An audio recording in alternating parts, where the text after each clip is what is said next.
Hey guys, I finally made it to MBK. This is Tony Crow from Knicks and Bruises.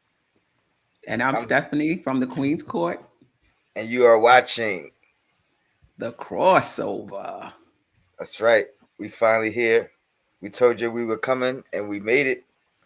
I hope you enjoy the content. Shout out to Sim for putting this all together.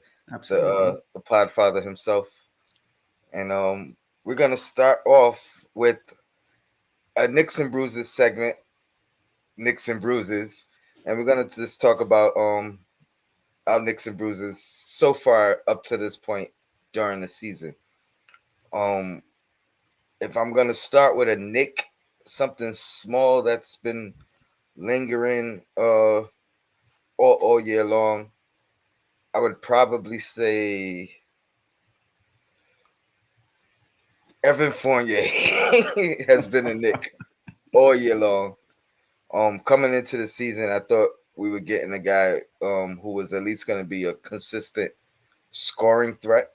Um, I was one of the people who defended his defense, saying he may not be an elite defender, but he's a scrappy defender.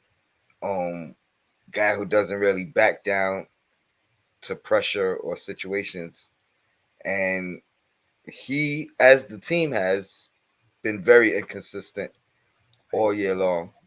Um, you don't know what you're getting from him. It could be a donut. It could be 5 points. It could be 20 points. Uh, he seems to have played his best games against the Celtics so far. So luckily, that's who we play the next two games, and maybe 2 games in a row he could get his rhythm, and that can transfer moving forward. But definitely the biggest nick all year long. Very inconsistent. I mean, even with Randall not be playing up to his standards, I think he's still been putting up pretty good numbers. Um, Evan, on the other hand, has not. Um, Steph, Yeah. We're your Nick starting of with the year. just, yeah, okay. I appreciate this therapy session too. Um, it's been a rough one. So if I had to go with my Nick, which would be my little disappointment this year, it would be that the front office. It would be that the front office didn't give Tibbs the type of players that work for him. I think they brought in Kimba, they brought in Kimba, they brought in Fournier with the hope that they would help this team offensively. But my thought, there's some some background. Noise.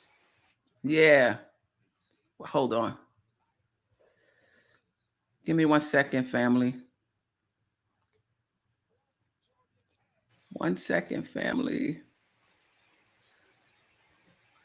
There As it you is. work with Sorry, I had a lot of background noise. Something else was playing. So my Nick would be that the front office didn't give Tibbs the type of players that he needs to work with. I get it that the offense wasn't popping, as some would say, last year, and they wanted to bring in some offensive help, but we were forging an identity defensively. Right, that's what we were trying to do. And because remember, we were building a team, but we were also rebuilding our organization and building a culture and defense, getting back to that, being able to hang our hat on defense, and kind of bringing in Kimba and bringing in Fournier, and our defense taking a major step back. And they weren't the only two reasons, right? Randall wasn't playing as well defensively either.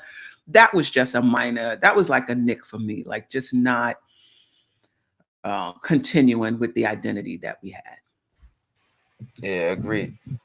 As always, shout out to the chat. Appreciate you guys joining us. We Definitely. also want to hear from you. In the future, we will have phone lines up. We're gonna work on some guest appearances from you guys in particular, where you can answer some questions in brief segments. But yeah, what are your guys' Nick and bruises of the year? I'm Yeah. gonna excuse my daughter's cat. I'm a cat sitting. Always This is wanna live, ladies and gentlemen. It's gonna be on happen. the be on the camera. Um, so my bruise of the year so far. I mean, it's probably going to be where we are so far. Record wise, chemistry wise, I thought we would. I was one of the guys saying 50 wins, 50 wins. We're gonna get that this year.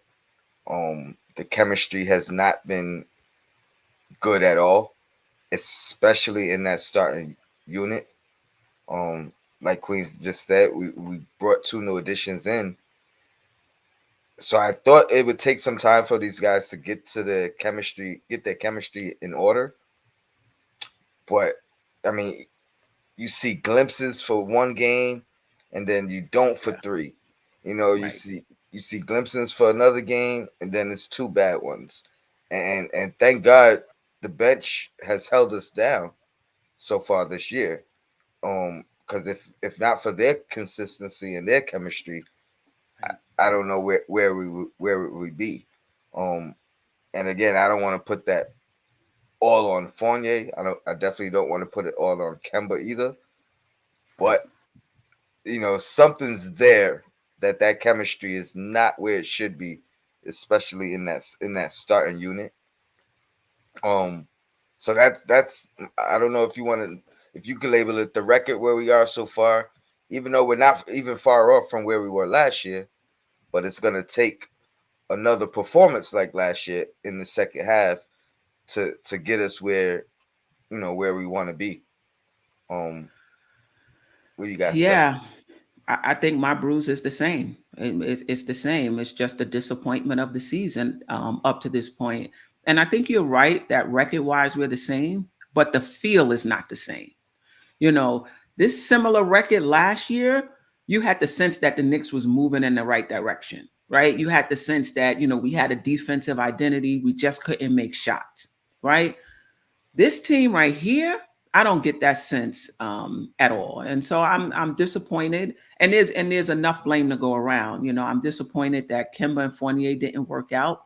I'm disappointed that between RJ, Mitch, IQ, none of them took the leap that I thought they would take. And we didn't need all three of them, but one or two to take a leap. That didn't happen. Obi definitely, looks better. Shout out to him.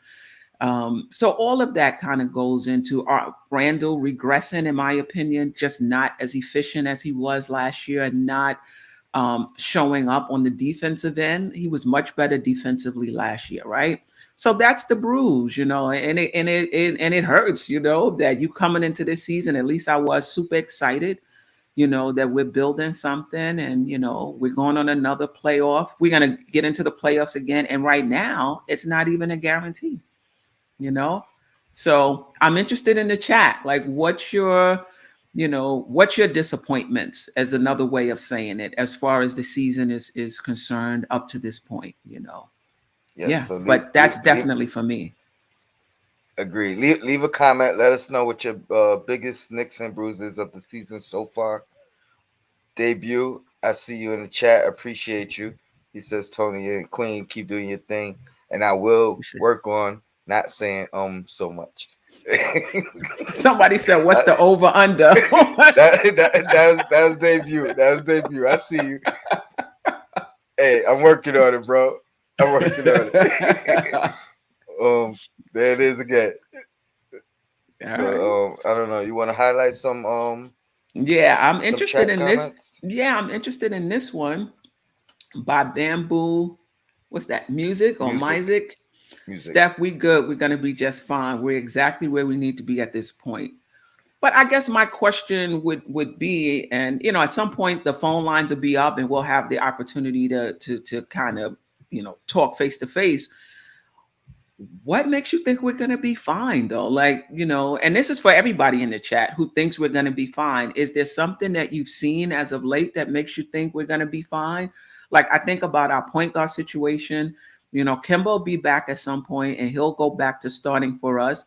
But we never know when his knee is going to flare up again. Randall and RJ has looked good. At least Randall last game. Is that going to continue? RJ looked good the past 2-3 games, but he's flashed before. So I'm not sure. I hope you're right. I hope we're gonna be just fine. I agree. I agree. Um, a lot wise. Now I'm gonna be conscious of this thing. I, so minus two trill. My bruises lack of flexibility in our rotation. Um, I would like you to elaborate because I really think this is the most flexible Tibbs has been in his career. I mean, I haven't watched every game he's coached. Definitely Right, most flexible in his Knicks tenure. We're seeing more young guys being played. Maybe not as much as a lot of you guys would like, but I think he's been very flexible in his rotations. I think he's been even quicker to make changes.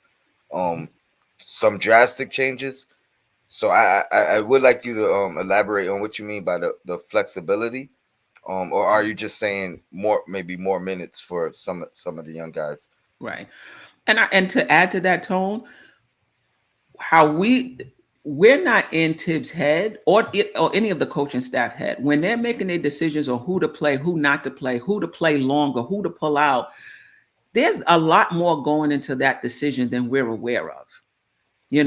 I'm sure they have, if a person has been sick, if a person plays well against this team, if a person plays well against a particular player, um you know whatever. So there's more parameters that's going into these decisions than us. For us, it's just, oh, this guy's playing well, I don't know why he's not in here. Oh, he popped off for 27 last week, he should be starting. That's how we're seeing it. But Hmm. I'm sure they have different things that they're looking at to make their decisions, and I don't think we know the half of it in terms of what goes into those decisions. And think about the flip side.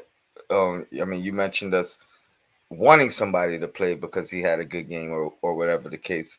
Look at last year. We half the Knicks fans in the world wanted Peyton out the rotation, but he was doing something that made him stick. You know what I mean? It was that Mhm. defense that made him stick. Do you want to move to another? Yeah. Let me highlight Okay.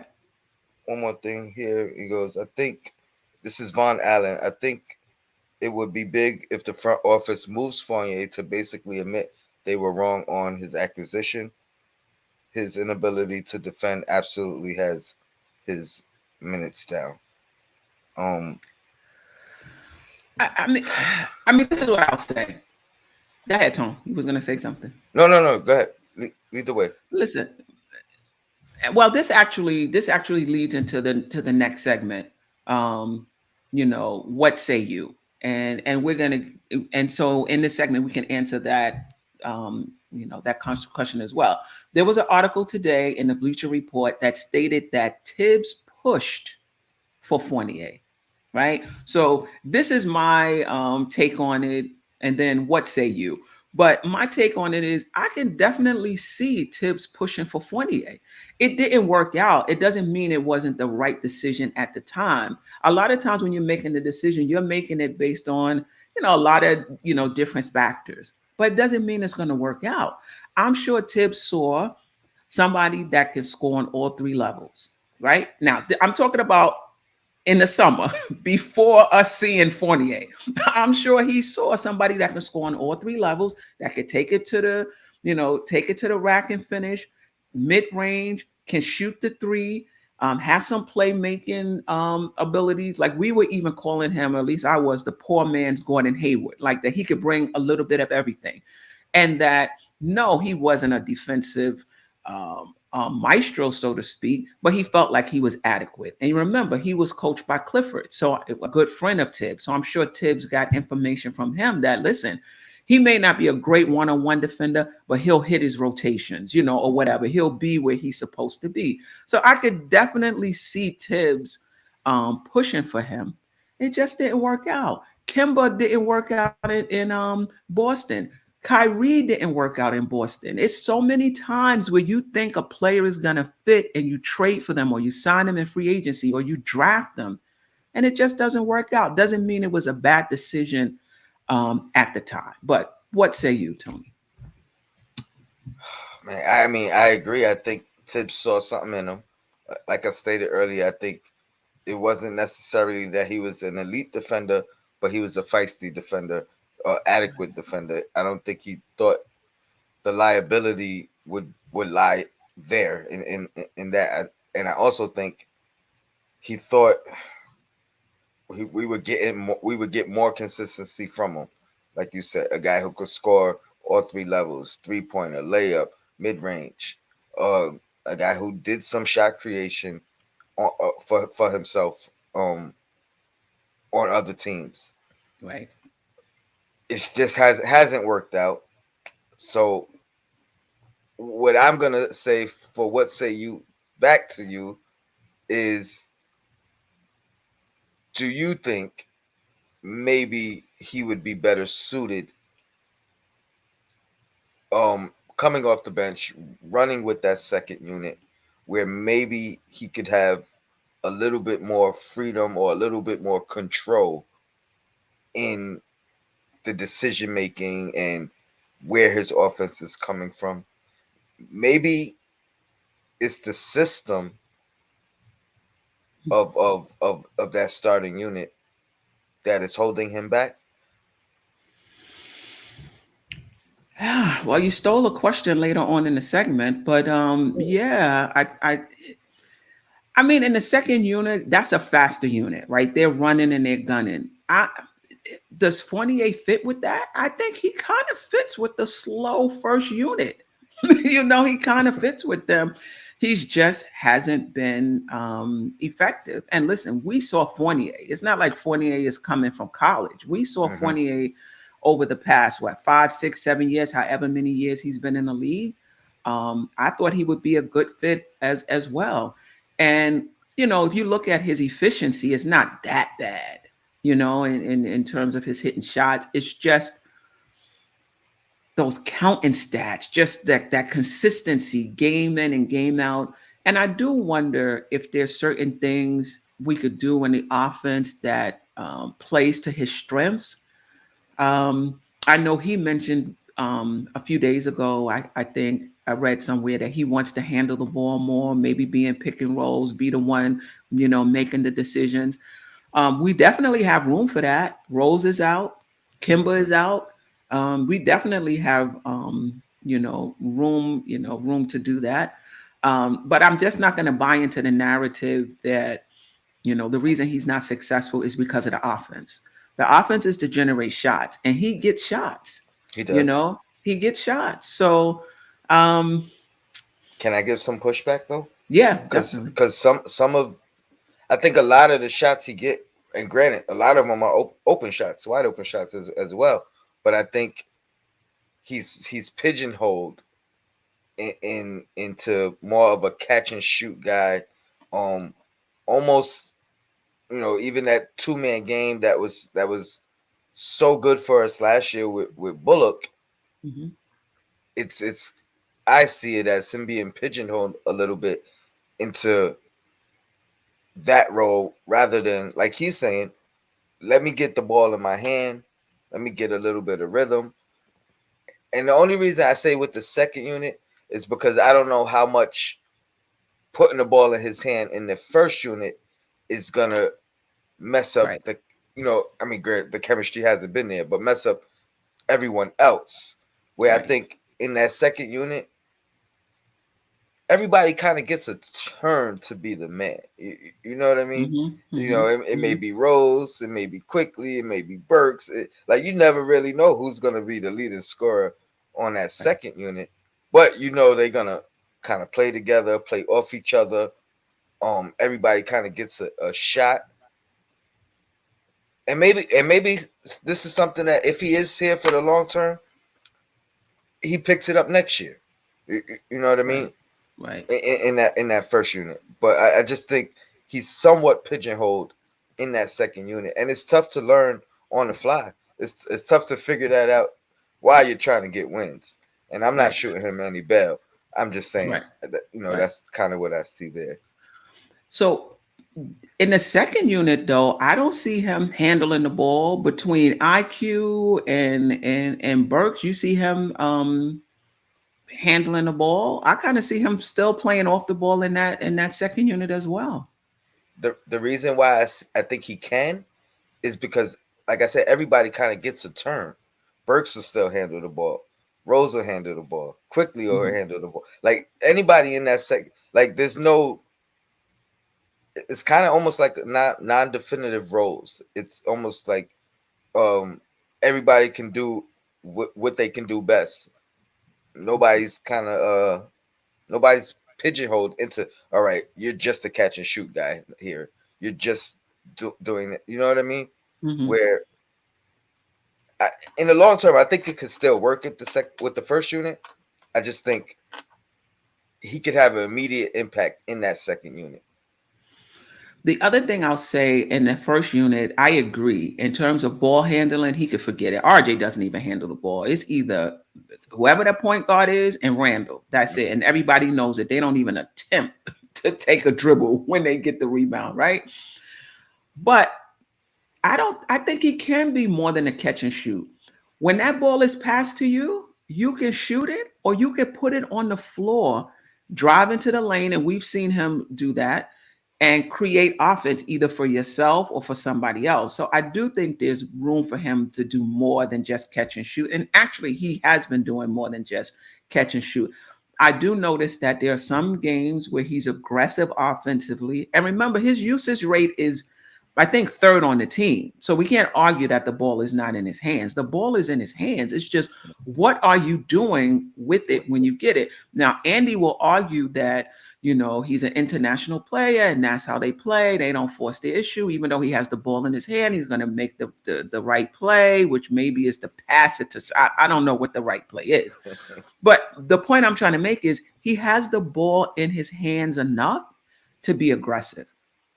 Nothing says when you get the ball, you got to pass it to the next person. You could shoot it. You could, triple Mm-hmm. threat, So I just think that, in my opinion, he needs to be more aggressive in the offense.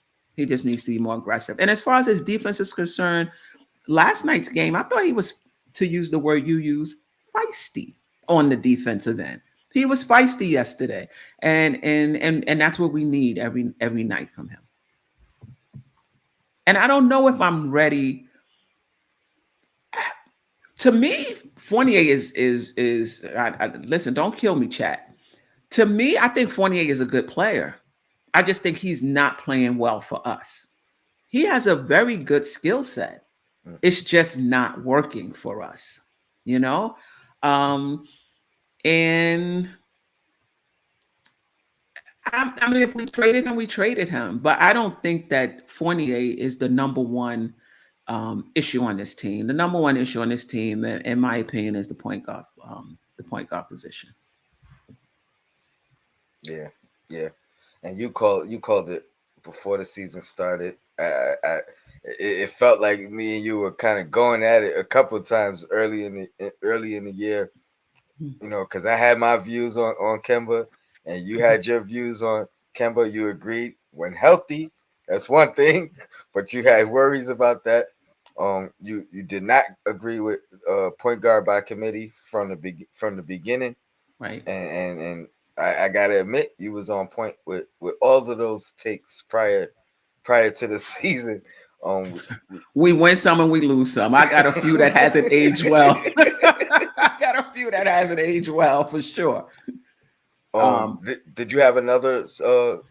What say you? Or was it just the one? I did, but I'm wondering, and because we got two more segments, should we move on to coaches? Because um, you know, um, 8 o'clock.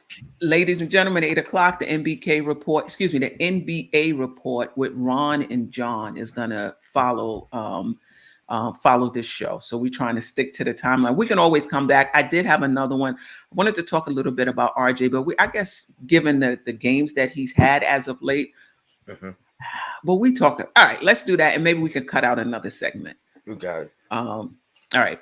RJ had a monster game with Randall and 2 games without Randall. I thought he played really well. Over his last 4, he's averaging 23 points, 6.5 rebounds, shooting 50% from the field. And over his last 3 games, 25.7 points, 6.3 rebounds, 3 assists, 52% from from field goal, which is a really good stretch. And so, has he turned the corner, or do we need to see a little more? For me, I need to see a little more to say that he's turned the corner. Because listen, what RJ is doing now, we all know he can do. What RJ is doing now, he has done before. But one of the hardest things to do in this league is to be consistent and to do that game in and game out. And that's not something he's been able to do, at least this season. The inconsistency is still there. So, in order for me to say he's turned the corner, I need to see, like, I don't know, 15 good games. He'll have a bad game, come back 5, 6, 7 good games. You have it because everybody has bad nights, but they have more good nights than bad nights. That's how you know a player has arrived, right? And so I need to see a bit more sample size, but it was good to see him these past few days. And the thing that I like most about him is the aggressiveness. You hit a shot, you hit it, you miss it, you miss it. But the aggressiveness is what I like. And he was working the right side of the court and using his Right right hand. hand, Yep. right? And that's impressive. That's the growth I want to see. If he can continue to do that, he's gonna be big for us. But Yeah. what say you? Do you think he's turned the corner, or do you need to see a bit more? I agree with you 100%. I need to see more. I'll even say give me 8 out of 10 going forward. 8 out of 10 games, you got a good game. I'll give you 2 bad games out of 10 going forward. Right. You know what I mean? But if you could do 8 out of 10 going forward, um, I think then I'll say you turn the corner. Because we've seen some games from him, good games this year Right. throughout his career. But you got to be consistent. You got to be consistent. So I think he's almost there. I think having that time without Randall. Shout out to Sim. He pointed this out. Having this time without Randall, where the expectations or the load was higher, and Hmm. him figuring out, hey, I gotta step up. I think something did click with him in terms of that, and then maybe he could say, all right, well, this is how I have to play, whether Randall's here or not. Right. Going forward, this is what I gotta do Right. to be the best me, or to Right. give the team the best chance to win. So I won't say he's turned the corner yet, but he hit the corner. He, Right. he just gotta make Right. that turn, Right. and you Right. there, baby. Yeah, you there. Yeah, I like what you just said. Maybe something clicked.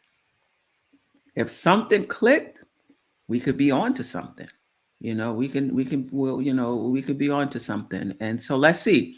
You know, we got a lot more games.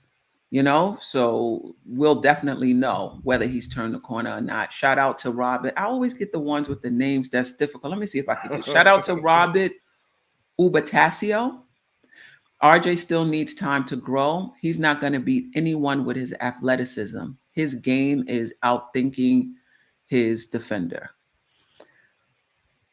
Yeah, I mean, yeah, he definitely needs time to grow. Everybody's development is differently, but there's definitely some young players in this league that's balling right now. But yeah, everybody is on a different developmental trajectory.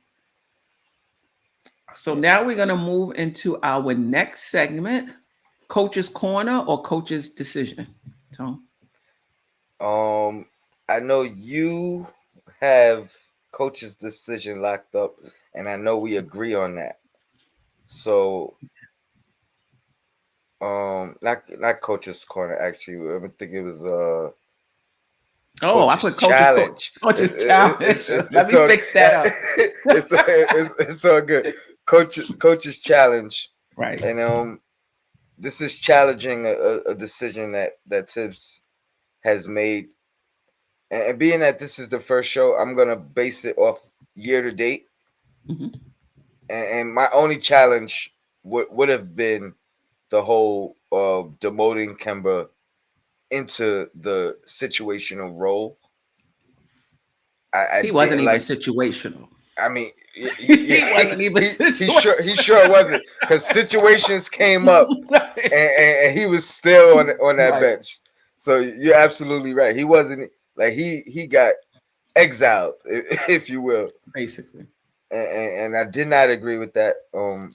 It really, Josh was in agreement with me on this early. I didn't like the way it looked.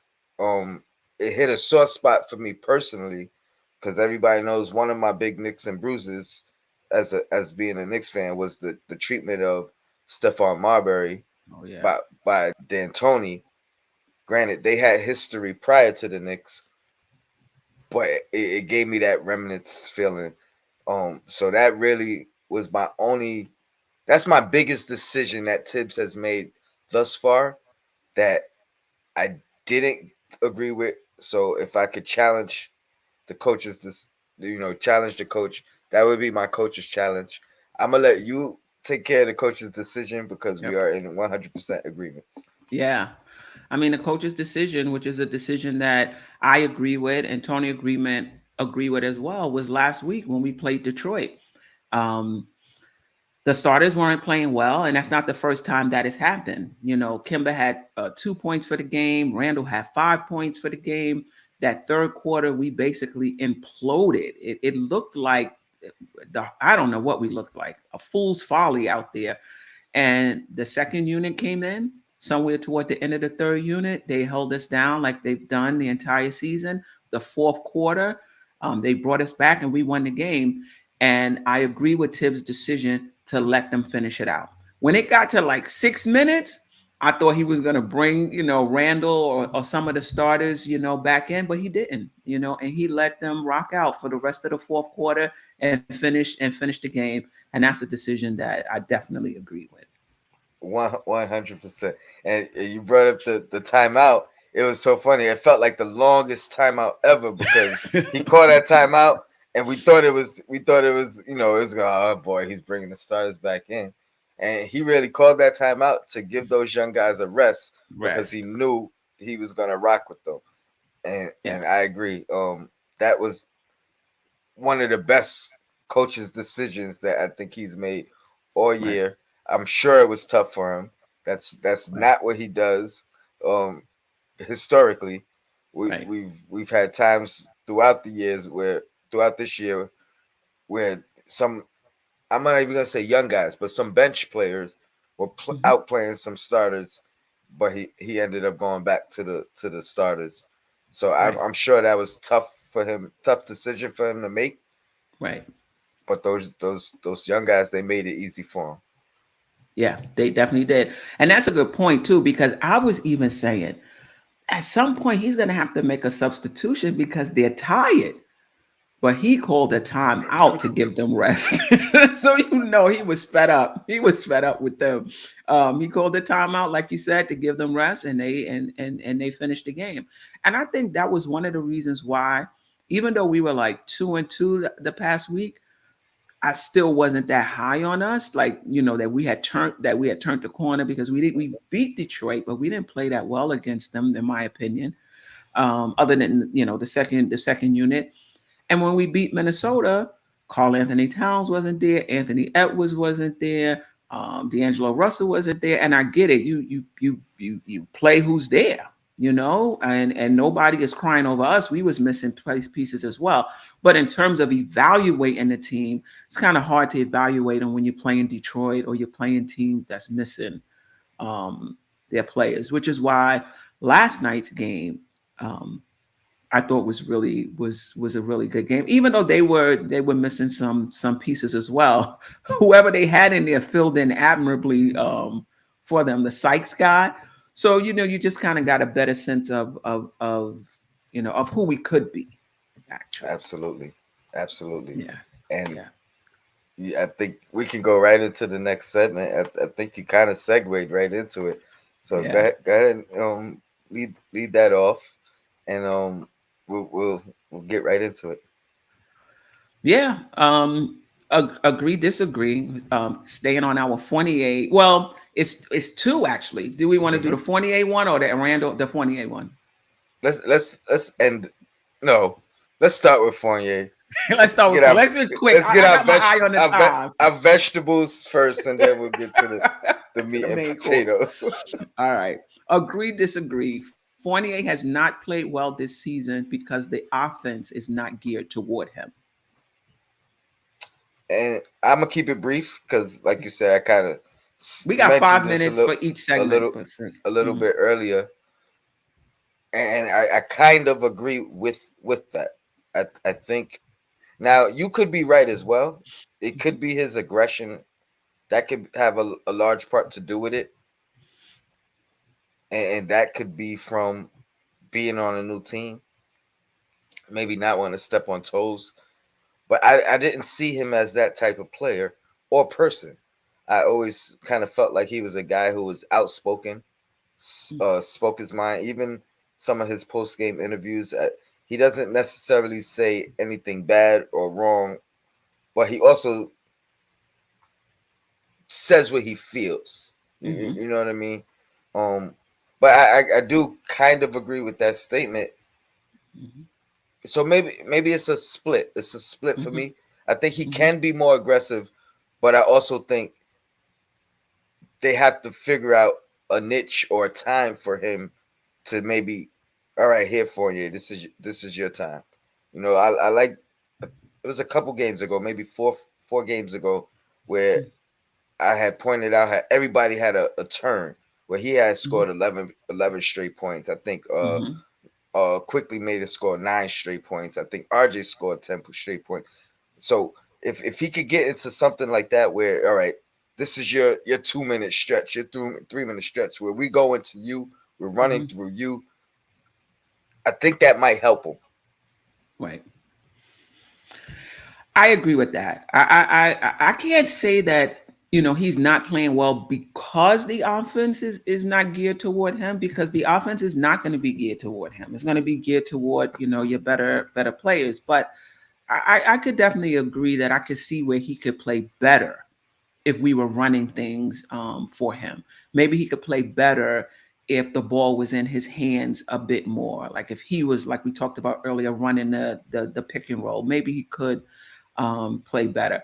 I'm just stuck on the lack of aggressiveness sometimes and the missed shots. But it seems glaring, but when you look at his stats, like his efficiency, I should have wrote it down. I don't think he's shooting that bad on the season, Mm. in terms of field goal percentage or 3 point percentage. But the eye test,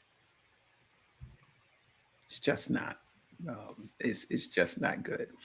All right, and the last one before we get out of here, and if you didn't get a chance already, I know Sim covered this on Nothing But Knicks earlier.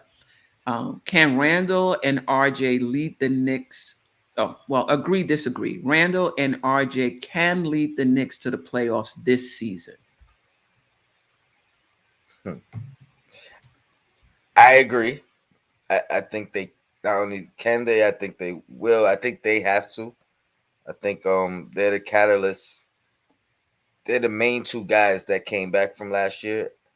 I think we needed a pecking order, and if last game was any indication, that's the pecking order. 1, 2, and everybody else is gonna have to get in where they fit in and Mhm, figure it out. So I agree that they can, and I think they have to. It has to be them two, 1, 2 punch, and then figure out the rest of the pecking order. Um, and coming off the success of last year, I think that makes the most sense.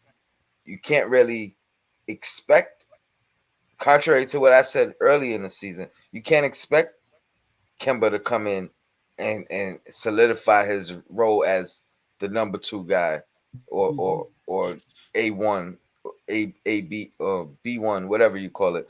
You can't expect Fournier to come in and solidify his spot in the pecking order.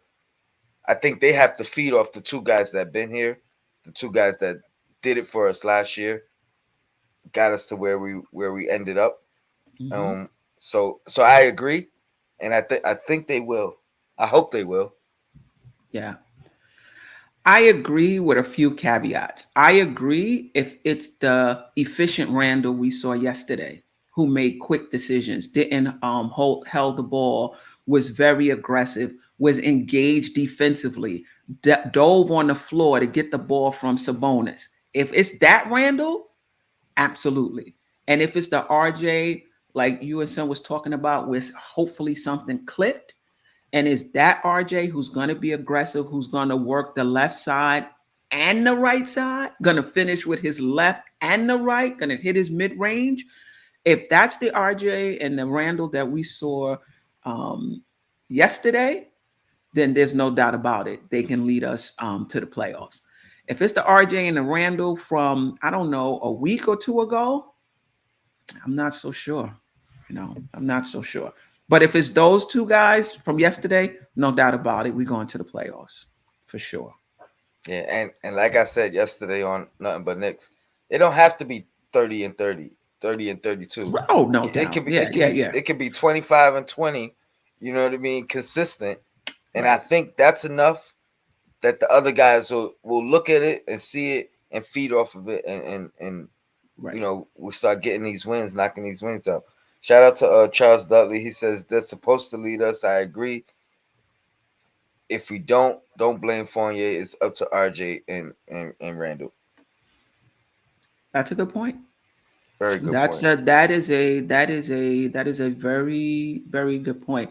And to your point, before we do last words, it's the efficiency. They don't have to score 30 and 32, but if you're efficient and if you're engaged defensively, the Knicks are on another level. The Knicks are on another level. All right. Any last words before we get out of here? First off, shout out to the chat. Appreciate you guys joining us. Look forward to this being a weekly thing. The crossover. Me and Steph. Every now and again, we'll get someone to take one of our places if we can't make it. Right. So this is a MBK. Shout out to Sim also. Thank you for Yeah. sharing the platform. Appreciate Um, you. we got still Knicks fans coming up in 2 minutes. Mondays, traditionally Mondays, Queens Court at 8. Um, Mix and Bruises at 6:30. When there's a game, we'll moderate that. We'll change it up a little bit. But yeah, Definitely. thank you guys for joining me. Your Blackest Time, Queen. It's always a pleasure working with you, and I'm Definitely. looking forward to doing this and adding segments and growing this thing. Yeah, definitely. And we're going to do the Knicks and Bruises segment every year. So, those in the chat, as you're watching the games this week, if there's any Knicks, any Bruises, any things that you're disappointed about, hold it, write it down, remember it, and you'll get that opportunity when we come on the show to either share it in the chat. We're going to open the phone line so you'll be able to call in and share what your Knicks and Bruises for the week. Like Tony said, the NBA report with Ron and John is coming up next at 8 o'clock. And as soon as this ends, you should get you should see um, the option to click on it and to go to go right over there. I appreciate you, Sam, for this platform. I appreciate you, Tone. And yeah, we'll be back here next week. Next week, yes, and we're looking forward to interacting with you guys a lot more. So like Queen said, get your Knicks and Bruises ready. If you got a coach's decision or a coach's challenge that you wanna Talk about, yeah. talk about, write those down as well, and we'll inform you on the segments that we're coming up with, and appreciate you guys interacting with us. And the last thing, nothing but Nick Sim said, send your video of your thoughts and responses on Twitter using hashtag MBKFam. So just turn on your phone, do a quick video, upload it to Twitter with that hashtag. We'll find it and we'll play it on the show. I mean, it's the crossover between the Queen's Court, Knicks and Bruises, and the chat. You That's guys right. are just a part of this crossover. So we definitely want much more chat involvement. All right. We out. Yes. Be easy, Nick family. Appreciate you guys.